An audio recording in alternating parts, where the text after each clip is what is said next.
Bibles, if you could, please. And if you don't have a Bible, sit next to one of the kids, because I know that they've brought their Bibles today. So everyone's going to need a Bible. There's some Bibles down the front there too, because whilst I've got the titles of the scriptures on the screen, I don't have the verses on the screen. I'd love you to grab your Bibles if you could. And we're going to open to 1 Samuel chapter 8, verses 1 to 9 to start things off with. 1 Samuel chapter 8, verses 1 to 9. While you're finding that text, Good Friday is coming up very shortly. And we're going to have a special service on Good Friday night here. Our youth will be leading out. We've got a very special testimony from Pastor Alan. I'm sure you're interested to hear a little bit about his story. So here, 7:30, Good Friday, special a service on then. And then also Saturday night, there's a youth social on that night, a car rally. So our youth are going to want to be there. We're going to be inviting some of the youth from the area as well. 1 Samuel chapter 8, verses 1 to 9, we're going to read. And it's titled, Israel Demands a King.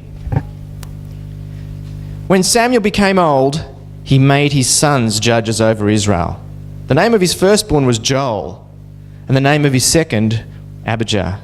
They were judges in Beersheba.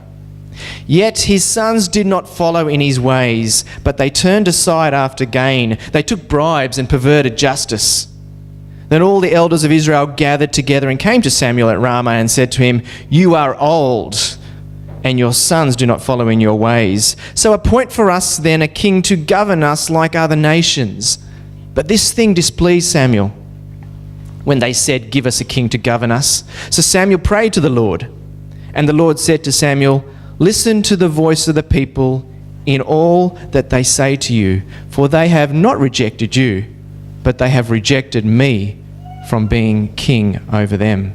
Just as they have done to me from the day that I brought them out of Egypt to this day, forsaking me and serving other gods, so also are they doing to you. Now listen to their voice. Only you shall solemnly warn them and show them the ways of the king who shall reign over them." What's clear from this story is that godly parents do not guarantee godly children. Godly parents do not guarantee godly children. Here we have one of the greatest prophets of all time, Samuel, a man of God, yet his two sons treated God's people with contempt. They were ungodly, they were corrupt, they were unethical. They didn't fear God in any way. Now, we can't be too critical of Samuel, because at some point in a child's life, they become an adult and they have to make their own decisions. But it does make me wonder what our approach should be as parents. Because once again, godly parents do not guarantee or automatically guarantee godly children. Many of you would know by now that I was actually, I failed Year 12 high school. Back then they had a TER, so they got ATAR now. A TER was equivalent of ATAR. And I got 48 for my TER. Now 48 would be a good mark if it was 48 out of 50, but it was 48 out of 100. And I used to joke about, well, I used to find a million and other things to do in my life other than study. In fact, I used to joke about the fact that I was studying via osmosis. Does anyone know what osmosis is?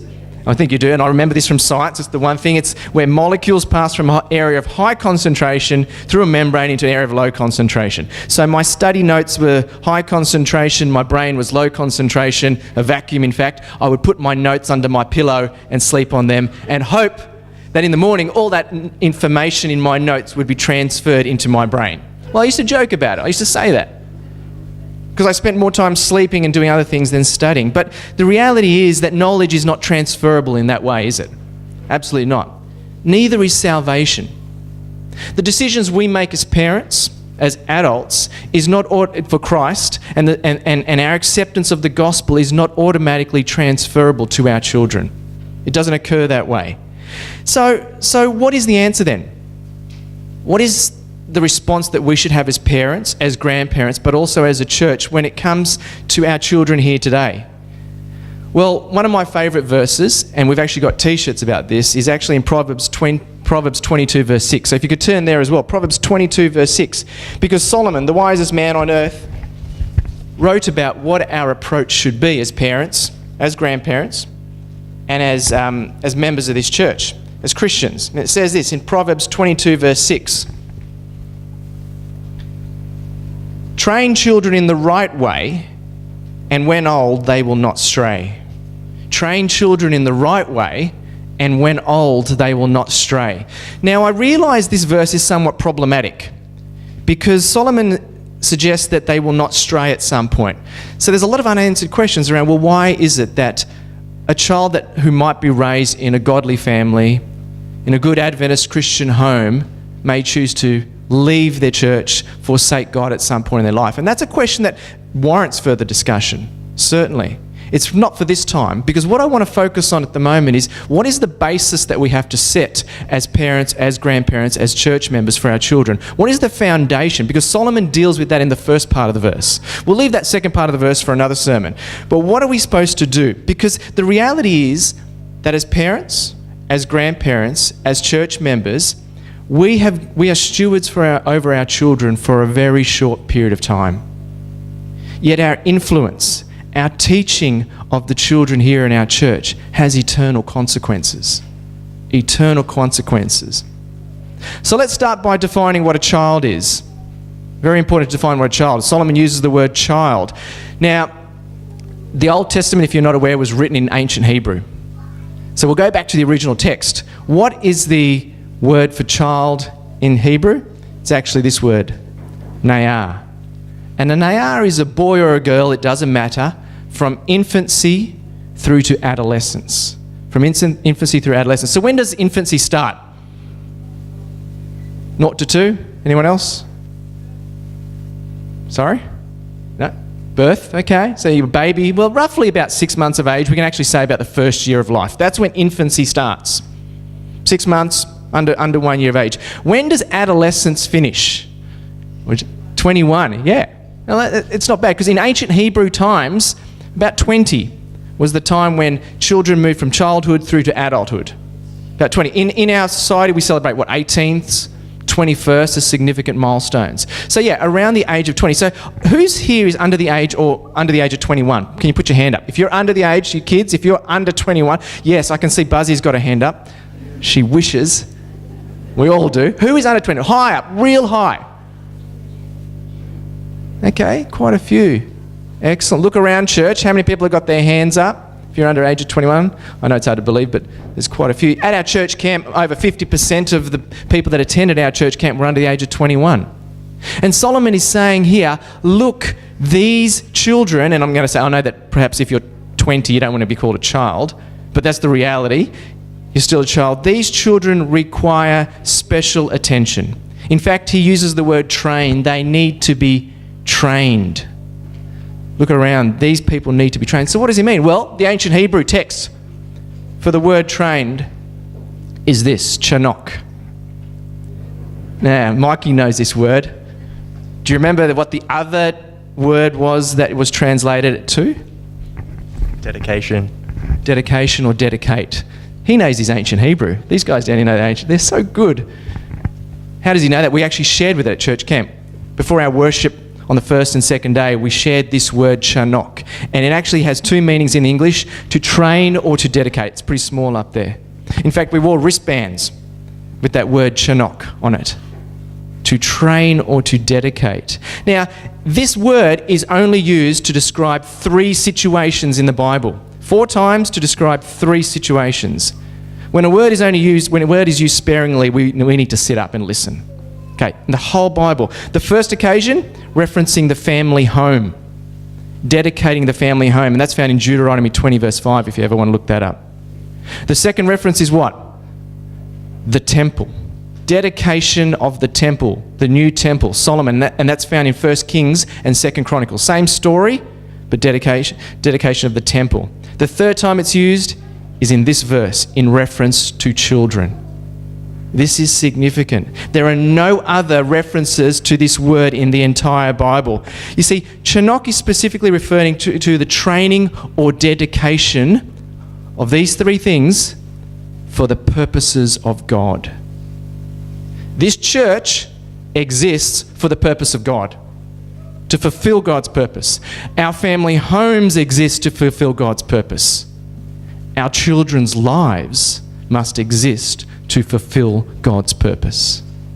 In fact, I would go a little bit further to suggest that Jesus Christ, the message of Jesus, the hope for our lost world, is actually reliant on the spiritual strength of these three things: the church, the family home, and our children.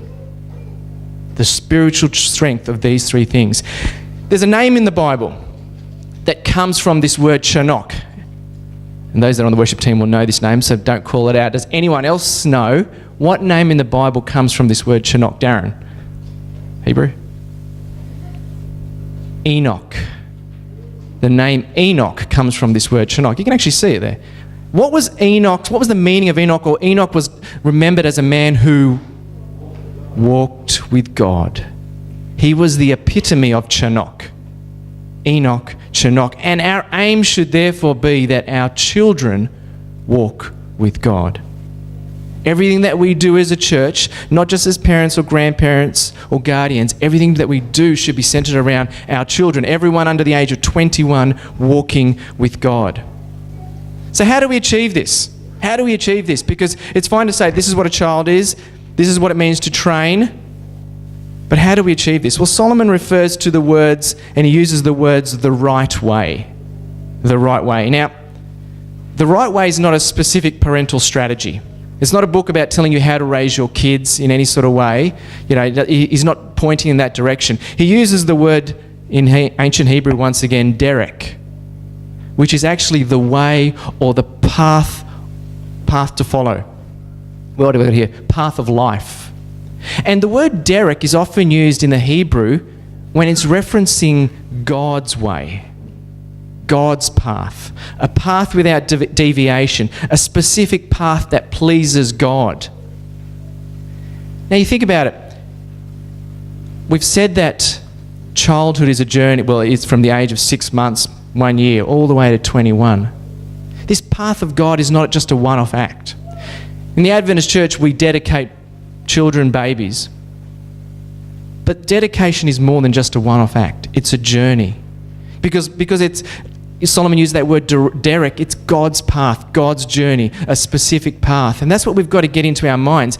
And I think about it like this. When we're teaching someone to walk down a certain path, it's important that we are part of that process. I could teach my 5-year-old Kennedy to cross the Princess Highway. We live near the Princess Highway. I could probably teach her or tell her how to cross the Princess Highway. I could sit her in the lounge chair and say, Kennedy, when you cross the Princess Highway, I want you just to walk up to the curb.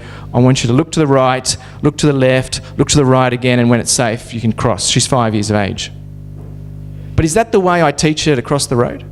No. I actually go down to the road with her. And whilst I'm teaching her the method around crossing the road, because I know of how to cross the road, I actually take her hand. I know of the dangers. I actually take her hand as we cross the road together. And I take her hand every single time, not just the first time, every single time while she's under the age of 10, they recommend. 5, 6, 7, 8, 9, 10. I'm constantly holding her hand to cross the road because I'm fully aware of the dangers of crossing the road and because I know how to cross the road. You see, teaching our children God's way or God's path is not a journey that we can simply point them towards and say, go for it. We've actually got to go with them. If I share my own experience, when I first came here to Wollongong Church, we came here about 5 years ago, I got to admit that I didn't feel much like coming to church. And some of you would know this. It had nothing to do with this church. It had nothing to do with the people in this church. It was the season that I was at in my life. We're talking about seasons in Sabbath School. It's the season that I was at in my life. Moving around different locations, we had varied experiences with church and engagement with people in the church, but it had nothing to do with anyone in those churches. It had a lot to do with me, where I was sort of at. So what we used to do, and you'd know this, some of you would know this, we would come for Sabbath School, but we would leave for church. For some of you, it might be the reverse. You come for church, but you don't come to Sabbath School.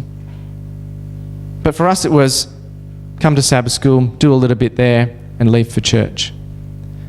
We weren't committed, participating, or serving in any way, really. And that was our theme for our church camp.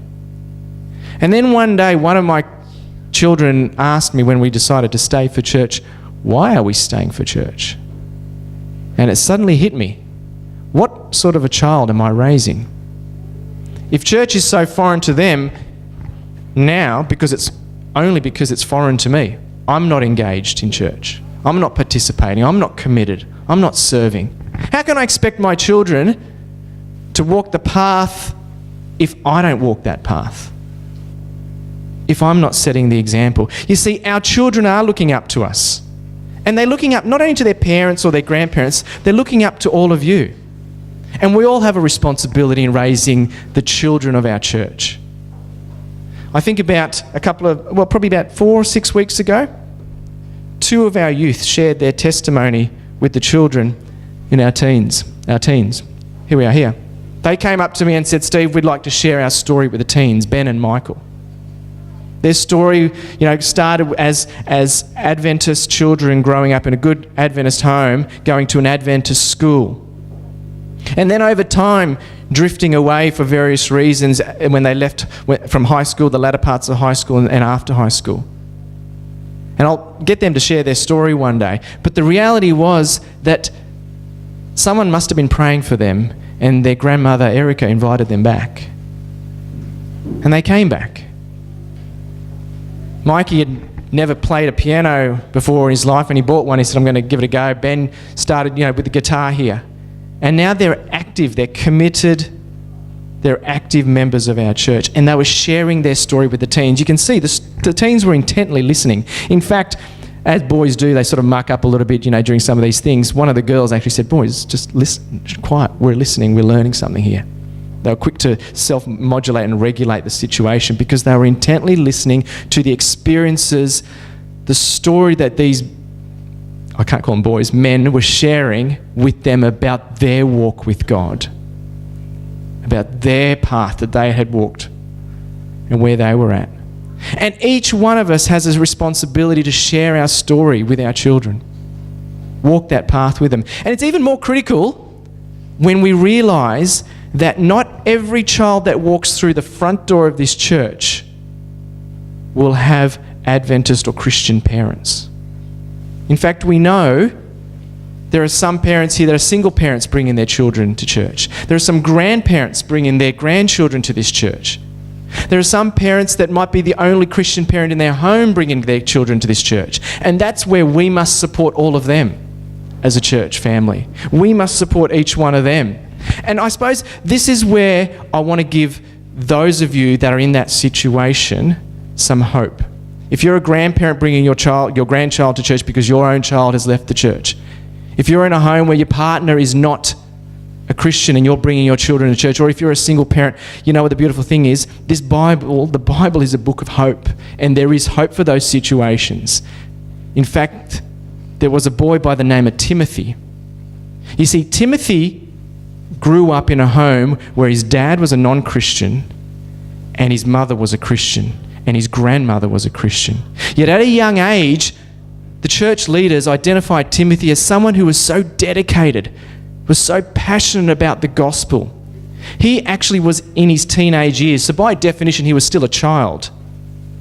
And the story is found in 2 Timothy 1 verse 5. So if you've got your Bibles, turn to that. Because the Bible is a book of hope. This is the hope that can exist for those of you that may not have children within the church, but you're faithfully bringing your grandchildren. 2 Timothy 1 verse 5. Timothy was Paul's helper. And in chapter 1 verse 5 of 2 Timothy, Paul reflects on what led to Timothy's great faith and commitment to the gospel. This is what he says, 2 Timothy 1 verse 5.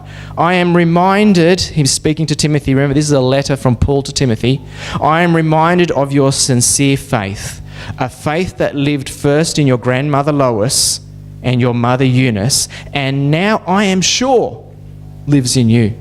Timothy's father was a Greek, an unbeliever. And regardless of the influence that he may have had, or his influence in the family home, the influence of his mother and grandmother Lois and Eunice was far greater. It's beautiful to think that regardless of what your relationship is like in the home, there is still hope for children if we faithfully train them up in God's path. So the obvious question is then, where does it all begin? Where does it begin? what is, if you, as a parent or as a grandparent or as a church member, you're going, where do we start with all this? What is the tip? What tip can you give us from the Bible? Well, if we're talking about Timothy, why not let's consider Timothy's situation. 2 Timothy 3. So turn just a couple of pages down. 2 Timothy 3, verse 14 to 17. If you remember nothing of what I say at the front, remember this verse, highlight this verse, write what this verse says. 2 Timothy 3, verses 14 to 17, these verses. It says this, once again, Paul writing to Timothy.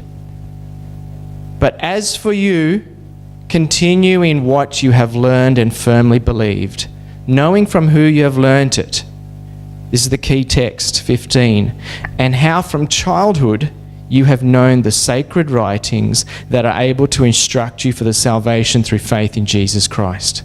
Because all Scripture is inspired by God and is useful for teaching, for reproof, for correction, and for training in righteousness, so that everyone who belongs to God may be proficient, equipped for every good work. Verse 15, and how from childhood you have known the sacred writings. Of course, the New Testament was written in Greek, but there's that word childhood, and the word trained was used there again as well. Training our children begins with the Bible. It begins with this book. The greatest act you can do as a parent, as a grandparent, as a member of this church, is to talk about the Bible, refer to the Bible, talk about the people in the Bible, particularly Jesus Christ, His coming to this earth, His great works, the promises that He made, His death, His resurrection, and the fact that He's coming again.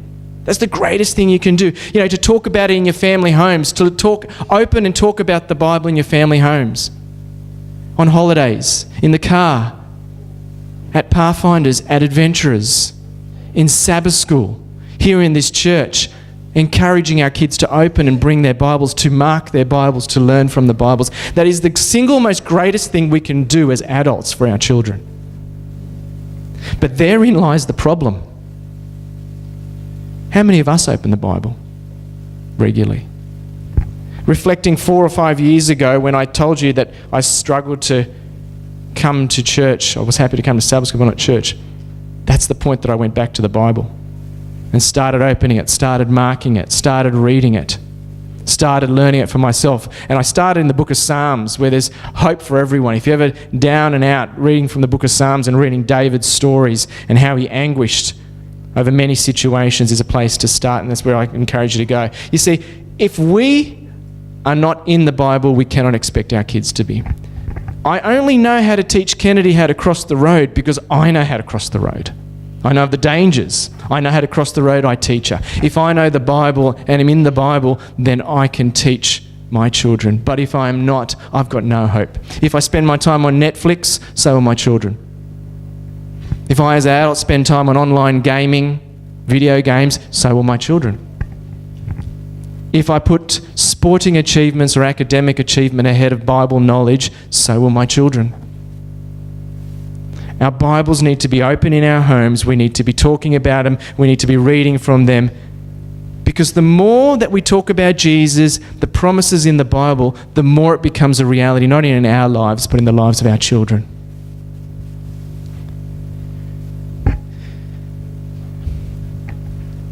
For me, coming back to the Bible opened my eyes as to what can be achieved in the lives of our children. Look at our Sabbath School classes. We encourage them, all children, to bring their Bibles. They're bringing their Bibles. They're marking their Bibles. And if your children don't have a Bible, your grandchildren don't have a Bible, please come and see us, because we want every child in this church to have a Bible. And it's important that we bring it regularly. And I think it's, whilst the electronic Bible's good, you can't mark an electronic Bible. It's hard. You can, but it's not that easy. You can't scribble bits and pieces. It's not that easy. So I'd encourage everyone. The paper Bible, the book, is perhaps my favourite because of what we can do. Our children often spend time in conversation about what they want to be when they grow up. It's pretty clear, I think some of the kids here are drawing pictures about what they want to be when they get older.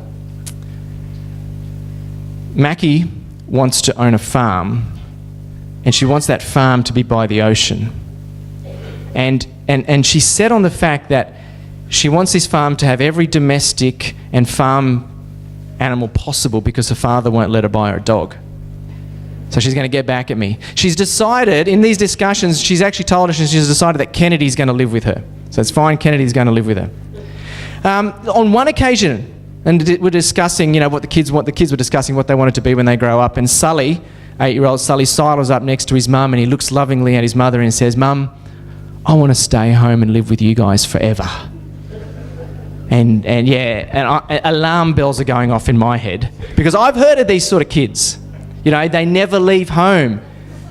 The washing is still done for them, the cooking is still done for them. They live often in the best room of the house. They never leave. They barely pay any board. Yeah, you know what I'm talking about. I'm not there yet. And I'm breaking out into sweat thinking to myself, I've only got a small house, 4 kids, 4 20-year-olds, I should say. I don't know if this is right. And I'm thinking of ways I've got to get out of this. And as I'm thinking about this, my wife, who's so loving, sidles up next to her, puts her arm around Sully and says, "Oh, Sully, you can live with us forever." And the alarm bells are ringing even louder now because I've heard of these type of parents. They hang on to their children. They never let them go, to their own social, mental, financial detriment. But at the tender age of 8, I realise why Sully wants to stay living at home forever. He's valued, he's loved, he's comfortable, he's secure.